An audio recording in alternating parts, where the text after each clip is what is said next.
What world did you live in? That sounds horrible. It sounds like the game developers were being bullies to you. I'm like, you know what? That's right. Kind of. It's like, what did you do to the game developers? Why do they hate you so much? We'll never know, son. We'll never know. Sit down. I'll tell you the tale of Battletoads. Hold on. Oh, Tony.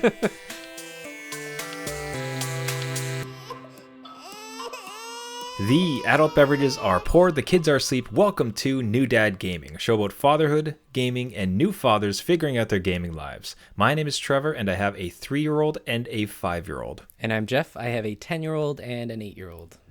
So we did it. We created a firestorm on the internet. We did. The best part is, so it came, we released a poll, and I think, Jeff, it's probably about one of the more popular ones we've ever released. Yeah, in our history of this podcast, it is the most responded to. So, history. So that was great. That was great. What was funny about the topic is that we only hit upon it in the last episode of the show, so 182. Yeah. We probably hit on this topic, in the last 10 minutes? When did we finally start talking about it? Yeah, it was in the tail end of the show.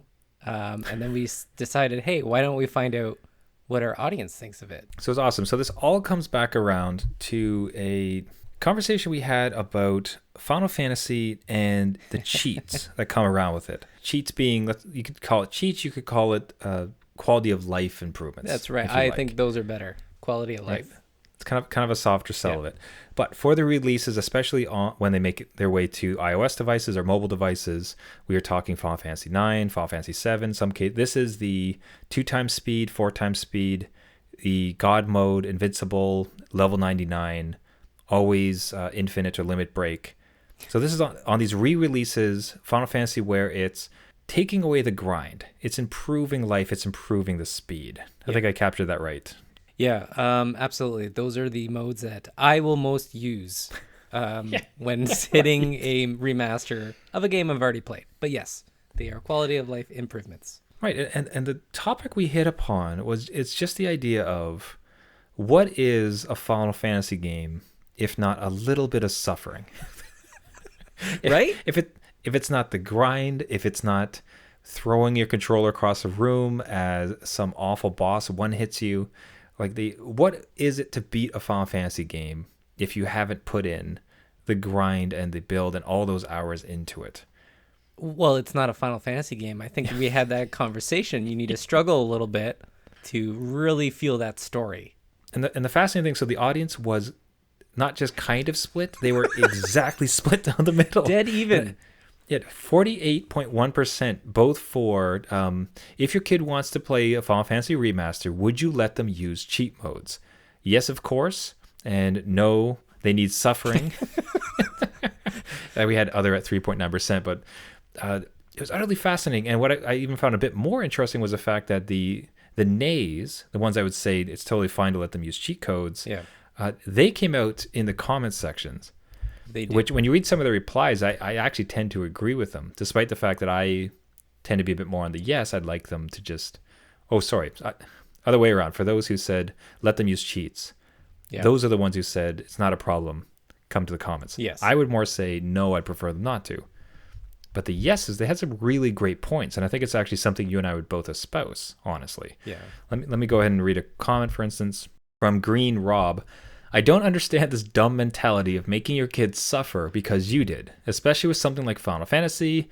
If it sucks too hard, it could turn them off of RPGs or even video games forever. Kids are impressionable. Just let me have fun. Yeah, so we kind of touched on that the last episode where, we're trying to make this world better for our kids, right? So we suffered through it for them not to. So yes, totally agree that they should have a little bit more fun with it, get their feet wet, and then take away those game modes as they can. But yeah, totally agree. Friend of the show, Bill, of the podcast A Gamer Looks at 40, who we'll actually be discussing a little bit later in the show, at A Gamer Looks at 40. Oh, yeah. Kids have their entire life to push against friction. Let them have some easy, breezy fun. I get you. That's good. Yeah, absolutely. And then if I had a kid, they would play games however they want, as long as it's not messing with someone else's gameplay in a multiplayer game. So that's kind of a combination. So I would correct it in a sense of what we're trying to mean. I'm trying to think about if you have not spent the time inside of a Final Fantasy game, right? So if you put yourself back into Final Fantasy 7, for the first time. Willingly, I will. Okay, let me be there. Yeah, I'm just okay. Yeah. Go back to your happy place, basically. Yeah, that's right. This is your headspace meditation moment. Yeah. But choose your favorite Final Fantasy. Final Fantasy 3, Final Fantasy 7, Final Fantasy 10, whichever one you like. Yeah. And remove all of the difficulty. You never lose to a boss. You never have to try to do some silly extra bit of effort to get a really cool weapon. Yeah. And I'll tell you what, let's try this a different way. Pokemon. Right? Oh. You capture Pokemon and you press one button and it immediately evolves. Yeah. And it never dies. You beat every battle without any kind of issues. In some ways, is there any point in playing? It's not a game, and it's more accustomed to a movie. No, at that stage. Well, like take the Pokemon example. It's kind of like Pokemon Snap at that point, where it's you're just kind of going along on rails experience almost, right? So in terms of something like Final Fantasy, if you had one-shot kills and God mode and stuff, there would be no need to summon, those 5-minute intro summoning creatures to get that last hit to bring down those hit points, and then you don't experience it. So I think my kid, if he played with those modes on, will come out with a very different experience, which is fine. Mm. But then when you relate it to your own, you're like, no, wait. There's all this like, trials and tribulations and grinding that we needed to, get to Yuna in Final Fantasy X and, before the world would end. And they're like, I'd save her, so... Okay, so slight spoiler alerts here. Okay, hold on. On like a 20-year-old game? Or are we gonna? Yeah. Okay. Yeah, exactly. So for Final Fantasy VII, at the end you fight Sephiroth. Yeah. Okay. Yep. So just like let me put a bit of spoiler on that in case anyone here hasn't finished it.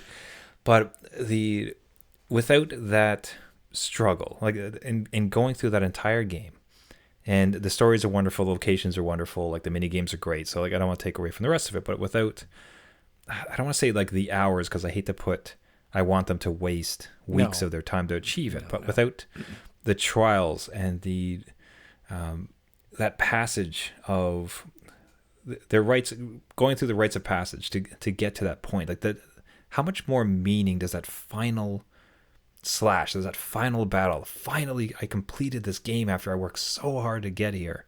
Yeah, and then you succeed, and then you did it, and you win. Yeah, it's just, if anything, it's not so much I care to waste their time. If there was a way to fast forward the time and optimize it for them so that they can get to the end and still have that impression and that experience, I would. I'd love to save their time. Leave your kids in the better world, sure. But what I would want for them, and I think you might agree, Jeff, is like I want them to have that feeling. I want them to make that connection where all of their work pays off. Well, let's go to the example again of Final Fantasy VII. There's actually a part in Cloud's history, again, not really a spoiler, but you fight Sephiroth there. What? And he kills you no matter what, but you always think you have a chance, right? So you're low on health, you heal, right? You're like, no, I'm not giving in. So on God mode or anything else, it would just be like, oh, I guess the game just wants me to lose because, they can't kill me, but you have to die because that's part of it, right? So like you were saying, it's just one of those things where if you don't experience that struggle, the end doesn't have that payoff or enough of that payoff, which, again, is fine. But I don't know. My kid has been playing Final Fantasy VII Remake quite easily, and he's 8, and he's working his way through. So yeah, there's difficulty modes, which are great, but no God modes. So he's doing well. He knows how to do it. You know what it might be kind of adjacent to, which, I think some of these people in a longer conversation, we might be able to kind of sway in that direction. It might be a bit adjacent to microtransactions. Ooh. Honestly. Because you are constantly playing your Genesis or your SNES and grinding. Great, I finally unlocked Reptile in Mortal Kombat. Spoiler alert, hold on. Yeah, no, this is this is going to be a total spoiler episode. Yeah. But pick your poison. Choose whatever game you like, but you think about that grind where you play, and then you finally unlock the character. You finally unlock the mode. You finally unlock the costume. Yeah. And you get to do it. And I think a lot of gamers openly, I don't think anybody would kind of go against this, lament the fact that a lot of times that's now reduced to a purchase. Yeah. So as opposed to I'm going to grind for, a week and get the character. Yes, I did it. And not playing this character now is so sweet and so awesome. As opposed to $5.99. No, that's a good point. And I think a lot of us as dads would pay that $5.99 to get it done. But yeah, I can see that relationship. And I think that's a good call, because that's another way to look at it and see how it can, fundamentally, change the feelings of the game. I remember playing a game with my son, and he was not hitting the jump. Like, especially with Mario, he was having a real issue with the run jump. Oh, yeah. So hold B, press it, so get that extra distance. And he'd jump off, and I'm trying to slowly coach him. Okay, like, this is how you do this. This is how you learn the skill, and you have to have the skill if you're going to play the game. But he was getting very frustrated, and I think I helped him maybe once or so. But he wanted me to keep helping him. Right. Right, and I just saw this as, okay, like this, so you're cheating in a way, and fine, you're going to get past this section, but you're not going to go any further. Like, this is it. Like, you have to spend the time and learn it. Do you have anything like related with your kids where they're like, beat this for me? And you're like, if I would, but if I do, you're not going to be good enough in the next level. Like, you need to learn this. Yeah, absolutely. I'll relate it back to Mario, because we had that same thing where I think my son was probably 6 at the time, and it was just hard with that coordination of the run and jump. Like, he just couldn't do it. And that's where I actually thought maybe the older controllers allowed for it a little bit more. I remember my thumb being able to like readily go across those 2 buttons, no problem. But my son wanted me to jump over some gaps, and I think it was one boss that he just couldn't do. And he's like, "No, Dad, you played this game. You know how to do it." I'm like, "Yes, I do. I will Yes, give son. you tips. I am very worldly and amazing. I will." Yeah, that's right. So yeah, it's just some of those, you let them struggle a little bit so that they get those tools and go into the game, because it will get a lot worse. And then they're always coming to you, which is great. I don't mind them coming to me with gaming stuff. That's amazing. As a new dad, gaming, that is what I live for. That is perfect. But it's the moment we've all trained for. Yeah. But then they get to a game like Zelda, and they're like completely out of their league, because they're like, what are you talking about? I have to put all these other techniques together, along with healing and my weapons breaking and all that stuff. Like, it gets more complex as you go up, right? So yeah, it's one of those things. It was just fantastic to see the poll results, and the comments are really well founded. And again, I would definitely agree with it, because it was not. And I think it's kind of against us in the sense that we're not for kids suffering as far as games. I would very much like autosaves to be a huge thing. Remove lives. Like, you don't need 3 lives for a lot of games. You know what I mean? Like, there's quality of life improvements that we can all agree upon. Is like, there's no need to send kids back to some of the worst part of arcade gaming. But I don't want to rob them of the ultimate euphoria and excitement of truly beating something when you've earned it. Yeah. I think, is that a fair assessment, Joe? I think that is. Nobody needs to go back to no continues and you go back to the start of a game. Because I've said those nightmares to my kids, and they're like, they look at me like, what world did you live in? That sounds horrible. It sounds like the game developers were being bullies to you. I'm like, you know what? That's right. Kind of. It's like, what did you do to the game developers? Why do they hate you so much? We'll never know, son. We'll never know. Sit down. I'll tell you the tale of Battletoads. Hold on. Oh, Tony. God, what a terrible pull. Oh, worst pull ever. All right, so we mentioned earlier in the show Bill from A Gamer Looks at 40. Now, we were introduced actually because he had reached out, and I was very honored to be featured on his show. So he is launching an entire series. I really highly suggest everyone checks out his podcast. So you can find it through Twitter, and as far as his profile, if you want to find the podcast itself, Spotify, iTunes, all the major sources. A Gamer Looks at 40. Bill, so he'd reached out, and I was part of a few interview segments, and I'll be featured on a few of the episodes. It was just a blast to talk to. Had a fantastic time. As we got to talking, as we know, we here like to collect gaming dad moments, gaming dad stories. Yep. What is a gaming dad moment for you? Do you have one that's kind of precious to you? And he sent along the following clip, and Jeff and I just really like the sentiment that he put together. So the gaming dad moment from Bill at the podcast, A Gamer Looks at 40. My earliest dad gaming memory was probably when I was 7. And I first got my NES, and I remember getting it and running to the basement, begging him to hook it up, and he did, and very quickly realized I had no idea how to play this thing. So my dad, who had never really played a game up until that point, I think, maybe in the arcade or something, I don't know, he picks up the controller and he starts playing Rad Racer. And I was in awe. It's kind of like one of your dad hero moments where he's got the controller in his hand, he's making the car move, and the music's going, and it was a really fun experience. And of course, very quickly I picked it up. And after that, he didn't really play games much with me. Every night though, I'd be playing games around like 9 o'clock at night. He'd come home from work, get a bowl of ice cream, and then sit in his favorite rocking chair and watch me play games. And some nights he would say, "Bill, get off the game. I want to watch something." But a lot of times he would just sit there and watch, and he was always fascinated by it, always really interested, even though he never joined in. When my dad passed when I was 17, one of the last pleasant memories I have of him is just that. Come downstairs, the bowl of ice cream, sitting in the rocking chair, and watching me play whatever game I happen to be playing.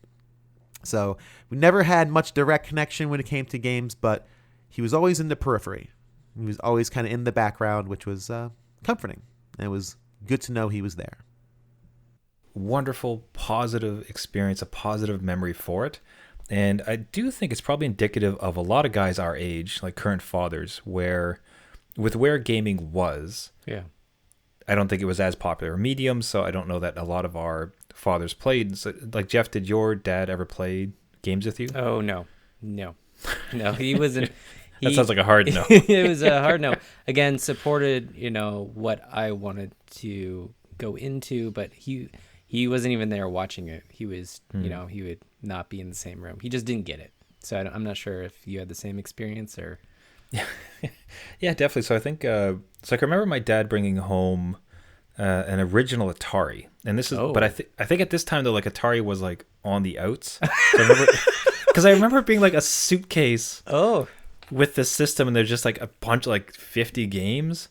So I think it was like someone had thrown it out at work and he brought it into the house. I was about to say, like, it's either like he found it on the curb or at a garage sale, and he's like, "Hey, score!" Like, of course, to us, it's the greatest moment of our lives. Yeah. So the games were like horrible for Atari for where we were.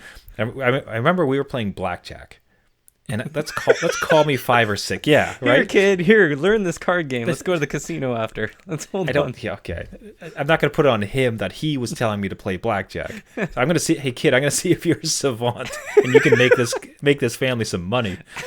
No, it was more just like of all the cards, that's what we found, and then we kept playing it. And if you played a good hand, the dealer got upset and he made a really hilarious face. Oh wow! So it's all of us just pressing buttons to try to get this character to make a funny face. And eventually he would. And everyone's like, "Whoa, we did it. We win." And that's our game. He later would... We got a NES eventually, and there's one occasion. I played one game with him my entire life. He's still with us, so I don't mean to do it in past tense. But we only ever played Blades of Steel. Oh, I love that game. For the original NES. And he was a hockey player his entire life, so he could kind of connect with that one. Yeah. He beat me too. I remember. Whoa. I seem to recall him beating. He just had that same dexterity, much like Bill's father, as far as was able to get it more than my young brain. Yeah. And there was, so I can remember my dad and gaming and thinking there was one game. But what's interesting is a lot like Bill, to a much narrower viewpoint, is it's very positive. Yeah. Right. In a sense, like I remember that one experience I had with him, and it was a great memory. I laugh about it all the time. And then otherwise, much like you, and maybe you can go into a bit more detail. So like so your parents were supportive of, your dad was supportive of your gaming in so much as, well, the kid likes it. Yeah. So I'm going to support what he likes. Yeah. I still remember he had to go on a business trip, and he left for like a week to the US somewhere. And I guess on the airplane, they were giving out Dragon Warrior with a Nintendo Power subscription. So my dad, I guess... No, okay, no, don't fast forward over that. So they were giving... Yeah. Like they were giving out cartridges... Yep. On an airplane... Yep. Of the game. Yep. So you had to... Jeez. I think you had to sign up for it. Like the first issue was free with the game, but you still had to subscribe, whatever. But he got this on the flight, and he's like, "Oh, it is Nintendo that you have," right? Because you're like, I guess that goes through our minds now too, where you're like, "What system do you have?" But no, I remember him bringing home Dragon Warrior and this Nintendo Power subscription, which I kept going for almost the entire run of that magazine. But I was so elated to have that was my first RPG. And just for him to bring home that game, and he didn't watch me play it or anything, but I think he enjoyed me, receiving it and opening it and popping it in, which was, again, I have lived with that moment for almost 40 years. So it really stuck with me. And that is what I can remember of that one moment. So do you have another, any other big story that sticks in your mind? Well, since my parents didn't really play any video games, I remember when they got babysitters for us, my babysitter would be the one to play games. So, oh my God. That was where I could game with other adults, well, I guess teenagers. And this babysitter, I still remember, I had Mario 3 at the time, and she cleared that sucker. Like, that was not a problem. Not a problem. Wow. God, what is it with babysitters being so good at games? Because I have a similar one. So I went to a house after school. It's not a daycare necessarily, but I don't know. I think you just call it illegal. Like, I don't know what the word just a room. But it was a different time, folks. I think there was money that was exchanged, and I went to a house after school. Deep core memory in here somewhere. I don't know. And the older brother of the group that we were babysat on was one of those cool kids. Like, think back to when there was an older brother, and the older brother could do no wrong. He was your idol. Like, oh, that guy's so cool, right? Just like that. Just like that. Yeah. He was so good at Mario for NES, like stupid good. So much so that this one time he's like, "Hey, watch this." He starts up a new game. He takes the controller, he turns it upside down. Oh my God! And he proceeds to beat the game flawlessly. Like, what? And I'm talking speed run before such a term even existed. And you could just imagine watching somebody speed run Nintendo when you're 5, 6, 7. Yeah, no. Right? Already your head's exploded, but now take that explosion and set it on fire, because he turned the controller upside down. And I was mentioning a bit before, but I don't think he could have faked it, because thinking back, I almost feel like it was a lie. It's like, there's no way he did that. There's no way he was that good, but I can't imagine any type of technology for him to be able to do it, like, unless there was some very elaborate VCR setup. I mean, now maybe it was, and this is his thing, like, just to impress kids at this house or home that you went to. Sure. I mean, we could do it now, so we could just put on YouTube. Yeah. Hey kid, watch me speedrun this, and you're just holding any old controller, pretending to tap. Yeah. Wow, Dad, you're amazing. Yeah. Yes, son, I am. Why not create that legend now and just break it in a decade? Be like, no, that was just a YouTube video on 2 times speed. So I was just messing with you. Yeah. It kind of sounds like a modern version of the younger brother disconnected controller. Yes. Except it's, Dad, we don't own this game, but I'm just going to put on a YouTube video and give you a disconnected controller and pretend you're playing. Well, maybe that's what this guy did. Maybe he was using a different controller, and that was just player 2 controller, and it wasn't plugged in. He's like, yeah, look at me. And then underneath, he's like, what? I suppose there's some way to do it, but man, okay. Blew your mind. God, I was absolutely shocked. I think that stayed with me for weeks. And heck, even here we are on the show, some 30 odd years later. Right. And it's still stuck. Like, how did that kid do it? It's all boiled to this point. Yeah. So one other small story. So the reason I thought this is entirely unrelated to gaming. It's all coming out. It's all coming out. Let's do it. This is a therapy session real quick. This is utterly unrelated to gaming, but excuse my diversion. So the reason I stopped going to this place was I was kicked out. What? So I was kicked out of this illegal daycare. Okay. Because they had a sprinkler in the backyard. And, hooray, everybody loves a sprinkler. Everybody likes to run around. This would be a great time. Yeah. So I go out there and I'm jumping around this sprinkler and I trip or I misjudge a jump and I break it, just destroyed their sprinkler. I was like, nuts, that's too bad. We're playing with a neighborhood kid and it's like, oh, your sprinkler broke. Hey, come play with ours. That'll be great. Run, slip, break. What are you doing? Second broken sprinkler. So I broke 2 sprinklers in this course of like less than a minute. I get like sent inside. They're furious at me, and then I just never went back to that daycare. Oh my God. So I never got to see my idol. I never solved the Mario mystery of how he did it. No. And I could have. How would have my life turned out otherwise? Well, don't break 2 sprinklers. Maybe go back in time and repair them. Yeah. Wonder if I could have been a modern day wizard. You could have been. Jeff. Yeah. Man, I was trying to watch clips of that recently, and it feels like I've seen the movie, but I could not tell you for the life of me scenes beyond maybe one, like besides a Mario being thrust forward on screen because our protagonist is now winning. Yeah. I can't think of any other scene. I don't know if you have any recollections of that movie. Well, it's funny because I recently watched it with my kids as it's on Netflix and it's suggested. Oh, jeez. So we dove in and I said, this is a pretty old movie, so you kind of have to like check your expectations here. You got to contextualize like what exactly is going on. But it's a good connection back to the New Dad Victory. Was in that film, they meet this person where, again, just quick brief of what's going on in the movie. The Wizard is like a 1988 film, and it's all about this kid that a group of friends, they want to make him feel better, so they go to a competition in California. They go cross country by themselves to try and win this video game competition. Anyway, along the way, they meet this one guy that's really cool. Maybe he's like the guy in the house that you went to. Yeah. Same dude, I guarantee it. Yeah, turns out he was an actor too. Yeah. That's why he's so good at it. That's right. Practicing for the movie. That's right. He was just training. So plot thickens. He had all these games, like 97 games, which again was mentioned very prominently in the film, which that apparently was a big deal. Nowadays, that's nothing. But he had a Power Glove, and he was playing Rad Racer, which kind of relates to Bill's story with his dad. And he just cleared the game no problem, which intimidated the other kid that was going on to the video game industry. Anyway, my kids are watching this thing like, hey, Google, what is a Power Glove? What's a Power Glove? They had no idea. They're like, what is that thing? I'm not sure.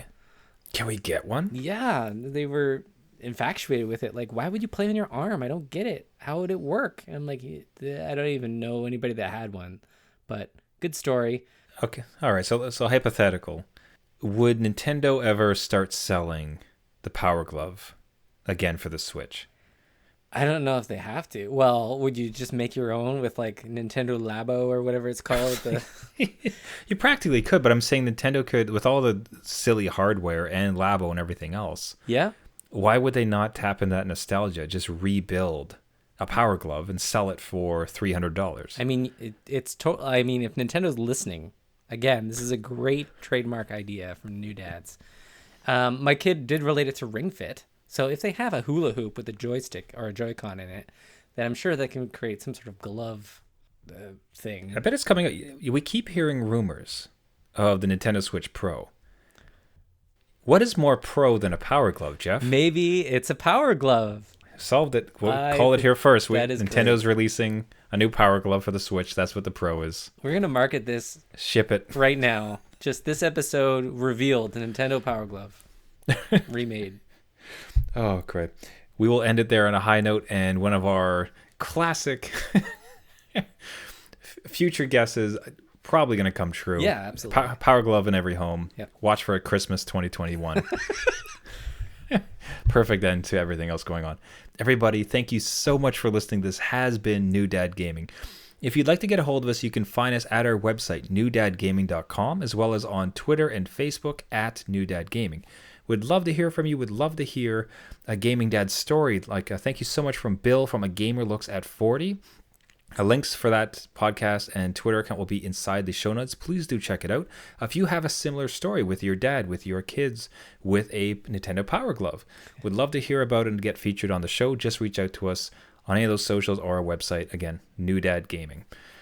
If you'd like to subscribe to the podcast, it helps us a tremendous amount. If you do subscribe on any of the channels, and we'd really appreciate it. You can find us on Spotify, iTunes, Google Play, Stitcher, any of the major podcasting platforms. We'd really appreciate a subscription, comment, and a share around as we try to get out to as many gaming dads as possible. Until next week, my name is Trevor, and I have a 3-year-old and a 5-year-old. And I'm Jeff. I have a 10-year-old and an 8-year-old. And just because you became a dad doesn't mean it's game over.